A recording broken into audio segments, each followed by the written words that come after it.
Alright, what's up everybody? Back with another edition of Everyday Hoops. Hope you guys having it going. Today, another episode of the Look-In series, and this one, very anticipated one on the LA Lakers after they got swept in the conference finals by the Denver Nuggets. I want to talk about their season, their crazy season that they had, the roller coaster they went on, and now the offseason, because I think they have a lot of tough decisions to make. Uh, yeah, if you missed any of the other episodes of the Look In series, you can go back on my channel. I have a whole playlist of them. You can go back and watch those. Thank you guys for the views on the videos and the shorts recently. Really appreciate it. If you like the content around here, consider subscribing, like, turn notifications, do all the stuff like that. I'd really appreciate it. It really helps out a lot. And yeah, I don't want to waste any more time because we got a lot to talk about. So let's get right into it. So the Lakers this season, they finished 43 and 39, seventh in the Western Conference in the regular season. But it was a crazy season for them. Just a little recap of their season. Last year, very very disappointing. They put together a really good team. Well, on paper, it looked like a really good team, but they were very bad and missed the playoffs. Coming into this season, had a lot more expectations. A year better, got better role players, and it didn't start out great. They started off 2-10, 13th in the West. They were on the bottom of the Western Conference, just really really struggling, throughout the entire year. But there was little glimpses here and there, little glimpses of like, okay, maybe we could do this, maybe this. Also, Westbrook started coming off the bench and playing good. They had guys like Lonnie Walker, really coming in, and Austin Reeves got a lot better. LeBron and AD still had some injuries, but still like they could play a little bit. LeBron had a crazy stretch, I think in like December or January. That was really good. And there's just a few little pieces here and there, and the whole season was about a lot of rumors and about what could happen at the trade deadline. They get to the trade deadline, the Lakers pull off. Rob Pelinka pulls off a lot of trades, even though he was being criticized the entire last 2 years for not making any trades. They made a trade to get Rui Hachimura. They gave up Kendrick Nunn in like a second or 2 seconds. They gave Rui Hachimura. At the trade deadline, they make a big three-team trade. They gave Russell Westbrook to the Jazz, and they get back D'Angelo Russell from Minnesota. They get back Malik Beasley and Jared Vanderbilt from the Jazz. They get Mo Bamba from the Magic and made a trade there. They trade away Thomas Bryant as well. They trade away Patrick Beverly. They made a lot of moves. They kind of flipped this whole roster around. They traded away Juan Toscano Anderson, Damian Jones, guys that weren't really playing. They flipped the whole roster around, and they start to play better. LeBron also gets hurt during this time after the roster comes together, but the team still plays really, really good. D'Angelo Russell has some great moments. Malik Beasley, Rui Hachimura has some good moments. Jared Vanderbilt was a guy that Laker fans love. Anthony Davis, when he was healthy, looked like a top 5 player in the league. He was amazing. And the Lakers somehow climb their way up into the play-in, lock in the 7 seed, go to the first playing game, and they're actually down 15 to Minnesota late in this game. And they make a big comeback, beat the Timberwolves, get to the 7 seed in the West, go to the first round against the Grizzlies, an injured Grizzlies team, but nonetheless, the Grizzlies are the number 2 seed, and they play really well. They get out of there in 6 games, get to the second round against the reigning champ Warriors, and they beat them in 6 games as well to get them out of there. So now we go to the conference finals somehow. This team that was 13th seed in the West somehow makes it all the way to the conference finals, and unfortunately they get swept by Denver. Very disappointing. They were in every game. It wasn't like they got absolutely destroyed, but Denver won all 4 games, and now Lakers are going home. But I mean, even though it is disappointing, you want your team to get the farthest they go, especially if you're in the conference finals. You want your team to make it to the finals, obviously. But I mean, I can't really be that disappointed as a Laker fan if I was a Laker fan, because like from where you started to where you ended up is like unheard of.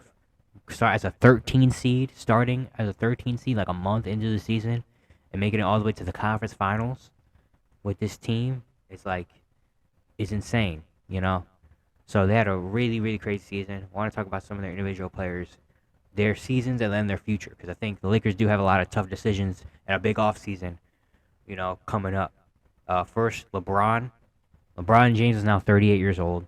He had a really good regular season. He only played in 55 games. He did have a lot of injury problems, but he averaged just under 29 points for 8 rebounds, 6 assists. He shot 50% from the field, 32% from 3. Not a great 3-point shooting year from LeBron. And now, we got to the playoffs, and you could definitely tell LeBron's older now. This isn't the same LeBron James. I think this is like the first time we've really seen on-court play Like, dang, LeBron's not the same anymore. LeBron's older now. And maybe it was because he was dealing with injuries, and maybe because he did come back from an ankle injury late in the year earlier than he should have. Maybe that played a part of it. But, I mean, 38 years old, LeBron, you could tell he's not the same player. He's still very, very good, obviously. But he's not LeBron. He's not LeBron James of old that we've seen, obviously. And he already came out after they lost that game and said, like, retirement is on the table for this season, which I think he's definitely going to be back next year. I don't think he's retired. I don't think that's the way LeBron goes out. Did have an amazing last game, if that was his last game, 40, 10, and 9 in game 4 of the Western Conference Finals. That was a great game. But I don't think this is the end for LeBron. But, Lakers don't have a lot of time left. And LeBron kind of hinting at retirement already kind of, I think, forces them to do something. And puts a little, like the Lakers kind of realize now, like, dang, we're not going to have LeBron for a lot longer. Maybe another year or two. So we got to do something. If we want to fully maximize, this LeBron and LA era, we got to do something, So looking at the contract situation, LeBron has estimated about 46 million next year. That's the estimate because the salary cap is going up and all that stuff. And then next season, after this upcoming season, he'll be 40, or he'll be 39 still, but going into his age 40 year, he'll have a $50 million player option, which we also got to factor in that year that Bronny will be in the NBA draft, maybe. Not for certain, but most likely if he has a good year at USC, he'll probably be in the draft, especially with 2024 not being an amazing draft class. He could be in that draft. So we got to factor that into the equation. If he's in that draft, LeBron already has made it very clear he wants to play with Bronny before he goes. But he did come out after they lost the conference finals. He said, that's my aspiration, but maybe that's not his. So it could be walking that back a little bit of like, hey, maybe Bronny wants his own thing. I don't want to, in fact, interfere with that. But we know that that's on the table. LeBron wants to play with his son if he has the ability to. And with that player option going into that free agency where Bronny will potentially be drafted, that, changes a lot of things for the Lakers. Lakers might only have 1 year left to do something with LeBron. So a lot to think about there. I do not think LeBron's going to retire. I think he's coming back next year. But, definitely tell this isn't the same old LeBron, which will be a factor in later when we talk. But then I want to get into Anthony Davis as well. Anthony Davis, he only played 56 games this year. But, I mean, AD had a really good year when he was playing. It's just the question's always going to be there for the rest of his career of how many games he's playing. And I honestly think we have to kind of realize at this point, AD's probably not going to play a full 82-game season anymore, or even like a 78-game year anymore. Like he has too many injuries. His body's too bruised up at this point of his career. Of like, I think we have to kind of accept that fact for right now. Honestly, I think we have to kind of accept that and just hope that he's healthy enough for playoff time and healthy enough for some stretches during the year. When he did play, he was really good. He averaged just under 26 points and 12 rebounds a game, 2.5 assists, a steal, 2 blocks. He shot 56% from the field, only 25% from 3, 78% from the free throw line. And in the playoffs, he was, defensively, you can't really ask much more of him. In the playoffs, he was just everywhere. He was probably the best defender in the playoffs, getting blocks, steals, just doing everything on the defense. It's just the offensive end where he was very up and down in the playoffs. He'll have a 30, they don't have a game of 14. They don't have a game of 36, they don't have 12. They don't have 31, and then they'll have 15. It was literally, he's every other Davis is a name that came up. Alternate Davis was another name. Like, he was very kind of inconsistent offensively in the playoffs, which, isn't a great thing to have when you have this guy of Anthony Davis. But now, next year, hopefully he's gonna take this defense and take all this stuff into next season. And next year's a big year for Anthony Davis as well, because this potentially could be the last year of LeBron in LA. And LeBron you can tell LeBron can't carry a team by himself anymore. You know, he needs some guys. And so Anthony Davis is here. Anthony Davis next year is going to get paid 40 mil. And then the year after 2024, 2025, he has an early termination option, 43.2 mil. And then he won't be an unrestricted free agent until 2025. So in 3 years. So AD is going to be maybe around for a little while longer, but who knows? Maybe if LeBron goes, AD might go. Who knows? But I think Anthony Davis has to be a lot better. But I think he is going to be a lot better next year because next year's a big year for the Lakers. And now we go into everyone else and potential roster construction of this team because the Lakers have a lot of players that were big on this team that are going to be free agents. You know, the biggest one is Austin Reeves. Austin Reeves had a really, really good year. He averaged 13, 3 and 3, shot 53% from the field, 39% from 3, 86% from the free throw line. In the playoffs, he has some big moments as well. And he's a player that, looking around the NBA, he's going to be in restricted free agency. And there's some teams that could be offering him a lot of money. The Lakers, at this point, the biggest contract they can offer him, I think, is 5 years. I want to say $80 million, I think was the number. That's the highest the Lakers can offer them themselves. But, of course, another team can offer him a lot more. And it's up to the Lakers to assume whether or not to match or not, which most likely they're going to match. Because Austin Reeves is like one of their players. They found him undrafted. They worked him up from the G League all the way up to this point where he's actually a really, really good NBA player. You know, really good complimenting role player guy that can do a lot of different things.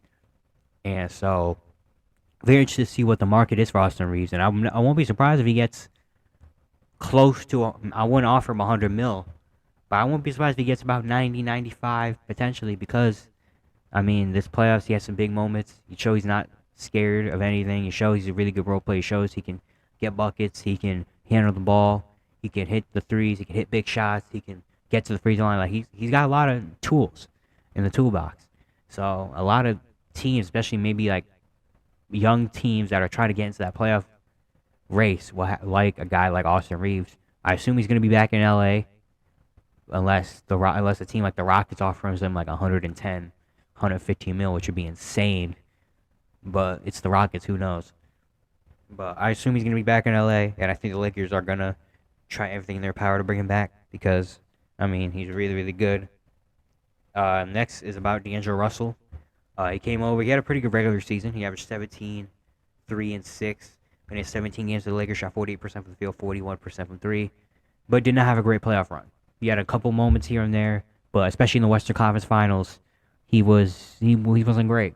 You know, he got a spot taken by Dennis Schroeder, a lot late game scenarios, and then in the last game of the Western Conference Finals series, he came off the bench, got a spot taken by Dennis Schroeder.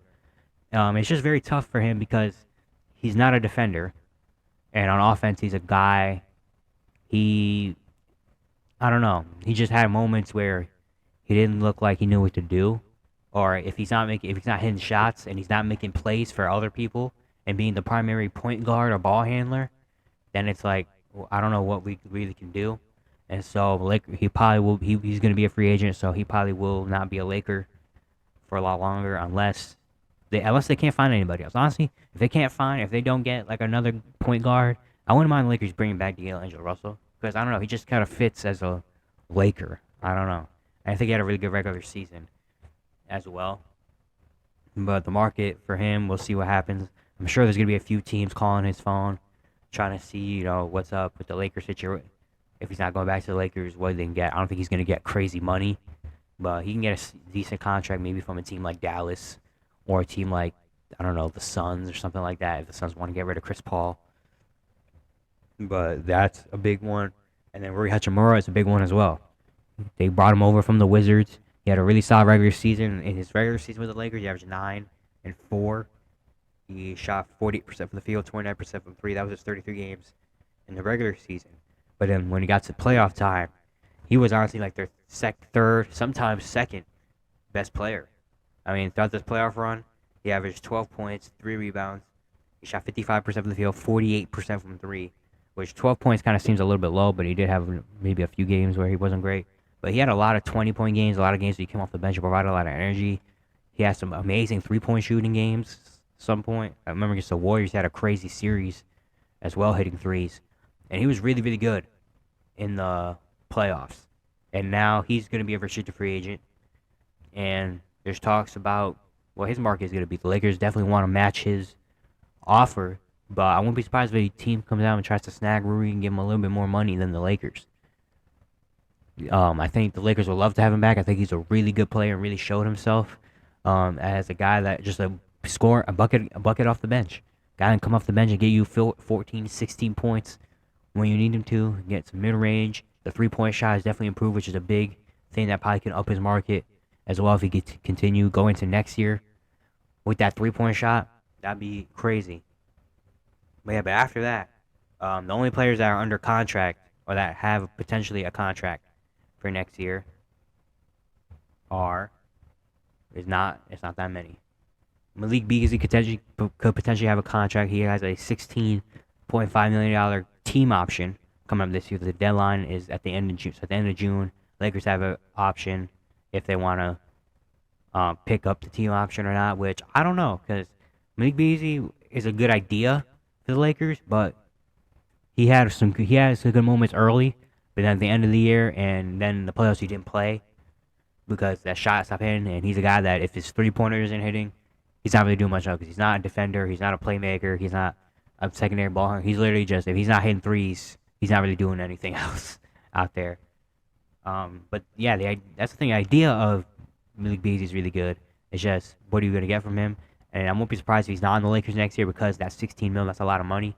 And they want to give that to players like Austin Reeves, Brad Chamorro, and maybe some other guys. So I don't know about that. Mo Bamba is another dude that an idea is really good for the Lakers, but he got injured late in the year. And even when he wasn't injured, he wasn't really playing a lot. And he has next year a non-guaranteed $10.3 million.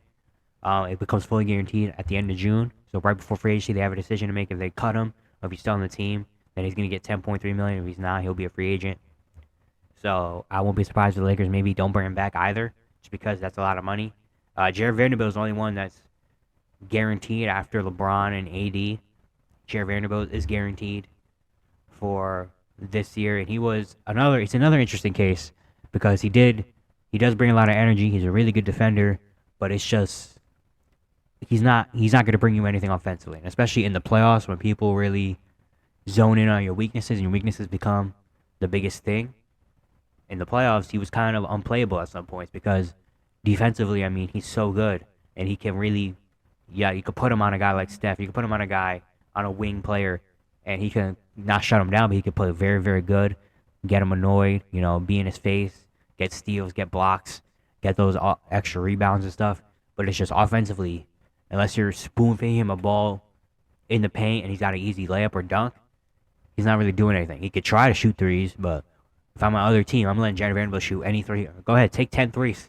I'll let you take any three you want, Jared Vanderbilt. Go ahead. So it's very tough. He probably will still be on the team next year. And then Max Christie. So the only players that are under contract next year for the Lakers guaranteed right now are LeBron, AD, Vanderbilt, and Max Christie. Everyone else either has an option or is going to be a free agent. And yeah, the Lakers have a lot to build. Have a lot to build because right now you only have 4 players. Austin Reeves is assumed may potentially be back. Maybe they bring guys like Dennis Schroeder, who's really good. Lonnie Walker potentially could be back next year.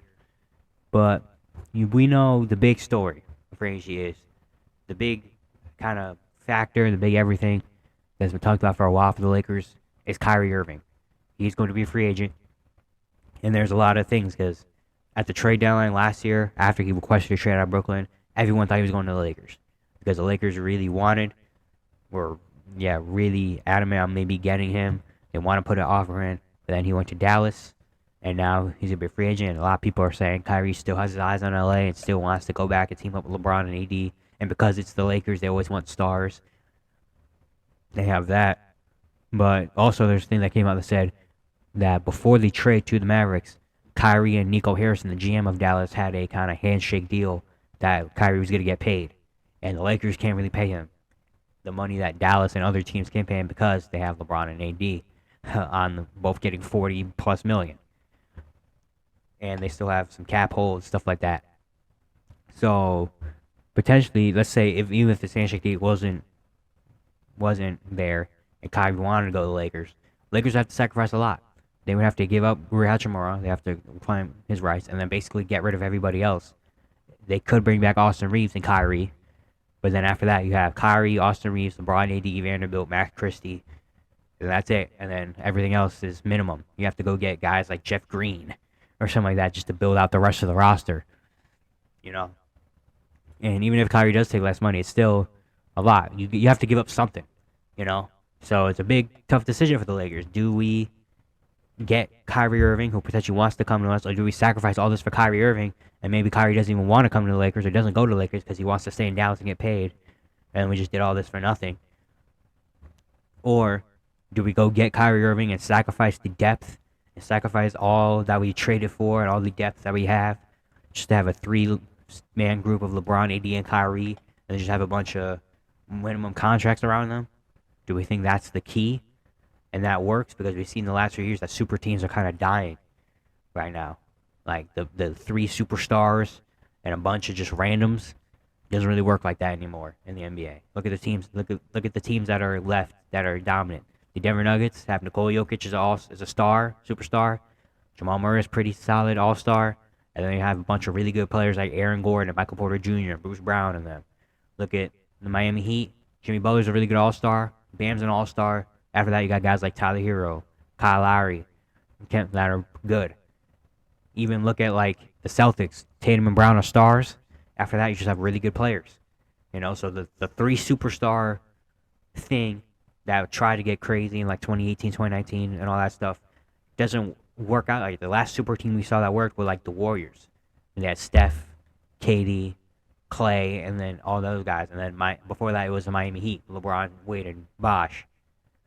But the three superstar thing and just a bunch of whatever around them doesn't really work like that anymore in the NBA, you know? Because there's just whole lot of stuff. You learn you need a good roster all around. You could have a star and maybe two stars, but it's really the role players, which I don't know why it took so long to figure that out. But maybe the formula is either you have one superstar, two good, maybe around all-star-ish level players, and a bunch of really good role players like the Milwaukee Bucks. Or you have two stars, two superstars, and then you have, again, a bunch of really good role players surrounding them. You know, and there's no good team that has three superstars and then a bunch of just whatever, because you can't have three superstars and a bunch of really good role players because your money is going, all your three superstars are getting paid around $35 to $45 million, and you don't have enough money to bring in a dude like Bruce Brown that could get 10, 11, 12 million. You don't have that type of luxury to have that. So, assuming when you have three superstars, especially if you're signing them, then it's like the rest of the rest of your team has to be maybe 33, 34-year-old veteran players on vet minimum contracts, and you have to build a team like that. And I don't know if that's really worth it anymore. So that's option one. Do you go get Kyrie and risk the depth, or do you go with, you know what, let's just keep Austin Reeves, keep Rui. We don't need to go get the star. Let's just have LeBron and AD here together, the two superstars, then just build a really good team around them, which I think I would do if I'm the Lakers, because you saw throughout last year that as soon as you traded for the depth and the guys like D'Angelo Russell and the guys like Malik Beasley, Jared Vanderbilt, Rui Hachimura, they brought you all the way, they brought you back. But I could see an argument where Kyrie Irving is a thing because LeBron James is getting older. That's the point. When LeBron is getting older, AD is injury prone. We all know that. His body's pretty beat up. And maybe it's a thing of maybe LeBron and AD can bring you to the playoffs, but maybe they can't bring you to carry you to a ring like they did in 2020. You know, LeBron's going to be 39 next year, and he's only going to get maybe progressively a little bit worse. Who knows? But going with age. AD, we can't even guarantee him to play 60 games in a season anymore. So maybe the Lakers thinking of LeBron and AD can't bring us to a championship anymore. Maybe we bring in another third star like Kyrie that can be the final push to bring you to all the way. And in the regular season, we could just, this season, the Lakers probably maybe tell, like, you know what, maybe the regular season, maybe we don't need to be a 1 or 2 or 3 seed in the regular season. We just need to be in there. I mean, you saw this year. They kind of climbed at the last month. They kind of just stumbled their way into the play-in, won the play-in, and all of a sudden they end up in the conference finals. Maybe now that gives a little bit of hope of, like, you know what, regular season we could afford maybe AD to miss a few games. We don't need to strive to be the number 1 seed in the West and the number 2 seed in the West. Let's just we gotta just be in the top 8. Just get to the top 8, be there, and then whatever happens, and then from there on we could push in to the championship. And maybe that's a thing where they're thinking of, you know what, maybe if we get Kyrie Irving, regular season, all 3 might miss some games. All 3 have injury problems at this point. But maybe our role players, guys like Austin Reeves and whoever we bring back next year, the vet minimum guys, can just bring us to the play-in, bring us to at least top 8, keep us around there, and then hopefully all 3 of those guys be healthy for the playoffs, and then from then on, we go. Which is risky, obviously, because you never know what's going to happen during a season. Maybe, maybe one of the stars gets injured a lot more, longer than you want to. Maybe the role players can't really keep up, and you don't have an audible that you can just, all right, we got to trade him and him because all of them are vet minimums, and maybe they're not playing good. It's a risky thing, but honestly, I kind of could see it for the Lakers because that's who the Lakers are.